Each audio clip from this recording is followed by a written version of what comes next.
तो क्या आपको भी लगता है कि आपका जो लैपटॉप या फिर कंप्यूटर है वो कॉम्प्रोमाइज़ हो चुका है? और आज की इस वीडियो में आप लोगों को मैं बताऊंगा कि किस तरीके से आप लोग अपने हैक या फिर कॉम्प्रोमाइज़ हुए सिस्टम को ठीक कर सकते हो। और अगर आपका सिस्टम या फिर लैपटॉप हैक होता है तो उसके कुछ रेड फ्लैग्स होते हैं जिन्हें आपको बिल्कुल इग्नोर नहीं करना है। उसमें से सबसे नंबर 1 पे आता है कि आपके जो सिस्टम की CPU यूजर्स है वो काफ़ी ज़्यादा बढ़ जाती है। उसके पीछे का सबसे एक सिंपल सा रीज़न होता है कि आपके सिस्टम से कुछ ऐसी एक्टिविटीज़ हो रही है जो कि आपको सिस्टम पे दिखाई नहीं दे रही है, बट वो बैकग्राउंड में हो रही हैं।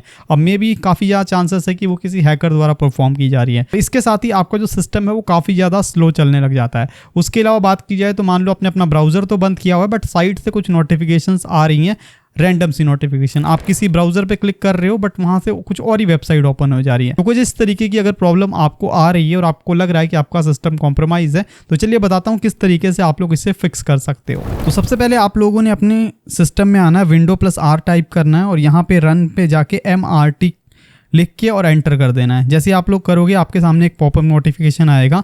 ये जो होता है ये विंडो में बाय डिफ़ॉल्ट होता है। अगर आपके सिस्टम के अंदर कोई मालवेयर है तो उसे आप लोग डिलीट कर सकते हो। कुछ इस तरीके की स्क्रीन आएगी। अब यहाँ पे आपको क्विक या फिर फुल स्कैन का ऑप्शन देखने को मिल जाएगा।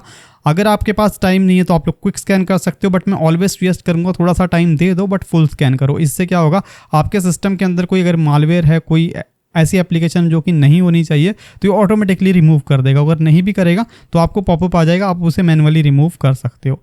और जब आपका स्कैन कंप्लीट हो जाएगा तो यहाँ पे आपको दिखा देगा कि यहाँ पे एक भी मालवेयर नहीं है। अगर आपके सिस्टम के अंदर होगा तो आप उसे रिमूव भी कर सकते हो। अब बहुत सारे लोगों को एक चीज़ नहीं पता है कि आपके सिस्टम में एक रिमोट एक्सेस नाम की चीज़ होती है। इसका मतलब ये होता है कि आपके सिस्टम को कोई थर्ड पर्सन एक्सेस कर सकता है। अगर वो इनेबल है तो उसे आप लोगों को डिसेबल करना है। अब कैसे करना है चलिए मैं आपको बताता हूँ। सिंपली आप लोगों ने यहाँ पे जाके सर्च बार में टाइप करना है रिमोट डेस्कटॉप और यहाँ पे आपको रिमोट डेस्कटॉप सेटिंग्स देखने को मिल जाएंगी। इस पे क्लिक करके आप लोगों ने इस रिमोट डेस्कटॉप सेटिंग को बंद कर देना है।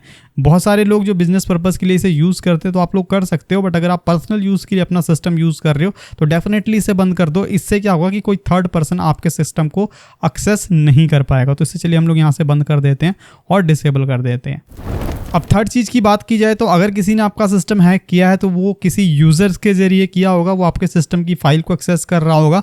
तो अब हम लोग रिमूव करेंगे यूज़र्स। उसके लिए आप लोगों को Windows+R टाइप करना है एंड उसके बाद आपको रन में जाके ये टाइप करने के बाद एंटर कर देना है। उसके बाद आप लोगों को यहाँ पे सभी यूज़र्स देखने को मिल जाएंगे जो कि आपने अपने सिस्टम के अंदर क्रिएट किए हैं। अगर आपके पास कोई ऐसा यूज़र दिखाई दे रहा है जो कि अवेलेबल नहीं होना चाहिए तो उसे आप लोग सिंपली रिमूव पे क्लिक करके रिमूव कर सकते हो। यानी कि किसी हैकर ने आपके सिस्टम के अंदर एक यूज़र बनाया हो तो उसे आप लोग रिमूव कर दो। इसके बाद भी अगर आपकी प्रॉब्लम सॉल्व नहीं हो रही है तो आप लोगों को अपनी एप्लीकेशंस को चेक करना होगा। उसके लिए आप लोगों को यहाँ पे जाके सर्च करना होगा अनइंस्टॉल, ऐड और रिमूव प्रोग्राम के ऊपर क्लिक करना होगा और इसको आप लोग 1 बाय 1 चेक कर सकते हो कि कौन सी एप्लीकेशन आपकी काम की नहीं है, तो उसे आप लोग सिंपल रिमूव मार सकते हो। मे बी ऐसा होता है कई बार किसी सॉफ्टवेयर के साथ एक हैकिंग एप्लीकेशन या फिर रैट या ट्रोजन इंस्टॉल हो जाता है तो उसे आप लोगों ने डिलीट मारना। जैसे आप लोग चेक करोगे ये EOS मुझे नहीं चाहिए या फिर मैंने इंस्टॉल नहीं की तो सिंपली इसे अनइंस्टॉल कर दो अपने सिस्टम से। और इसके अलावा जो भी एप्लीकेशन आप लोग नहीं यूज़ करना चाहते हो या फिर आपने इंस्टॉल नहीं की उन्हें अपने सिस्टम से रिमूव कर दो। तो अब बात करते हैं नेक्स्ट प्रॉब्लम के बारे में। कई बार क्या होता है कि आप लोग सिस्टम से अपने क्रोम के ऊपर कुछ ब्राउज करते हो और गलती से किसी एक्सटेंशन को अपने सिस्टम के अंदर या फिर क्रोम के अंदर इंस्टॉल कर लेते हो,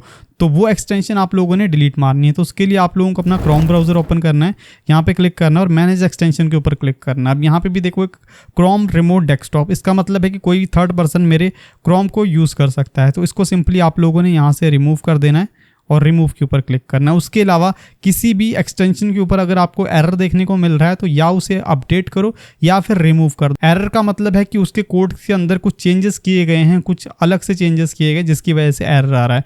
तो अगर आप इसे अपडेट कर सकते हो तो वेल एंड गुड है, अदरवाइज आप इसे भी रिमूव कर सकते हो। अब बात करते हैं सबसे इंपॉर्टेंट चीज़ के बारे में। अगर आपके सिस्टम के अंदर कोई रैट है, ट्रोजन है, तो उसे आप लोग स्टार्टअप के टाइम पे बंद कर दो, क्योंकि ऐसी जो एप्लीकेशन होती है जब अपने सिस्टम को आप लोग रीस्टार्ट करते हो तो उसी के साथ वो भी स्टार्ट हो जाती हैं। तो आप लोगों ने बंद कैसे करना है चलिए मैं आपको बताता हूं।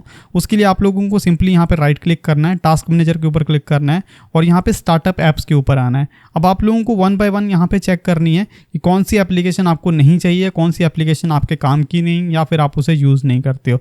फॉर एग्जाम्पल यहाँ पे एक एप्लीकेशन दिखाई दे रही है MS Team, ये कुछ अलग सी दिखाई दे रही है, इसका मुझे लोगो भी नहीं दिखाई दे रहा है। मे बी एक स्कैम एप्लीकेशन हो सकती है, तो सिंपली इसे आप लोगों ने डिसेबल कर देना है। तो बस इतना ही काम करना है आप लोगों को, और इन चीज़ों को फॉलो करके आप लोग भी अपने कॉम्प्रोमाइज हुए सिस्टम को सही कर सकते हो। होपफुली आप लोगों को ये वीडियो इन्फॉर्मेटिव लगी होगी। वीडियो इन्फॉर्मेटिव लगे तो लाइक ज़रूर करें।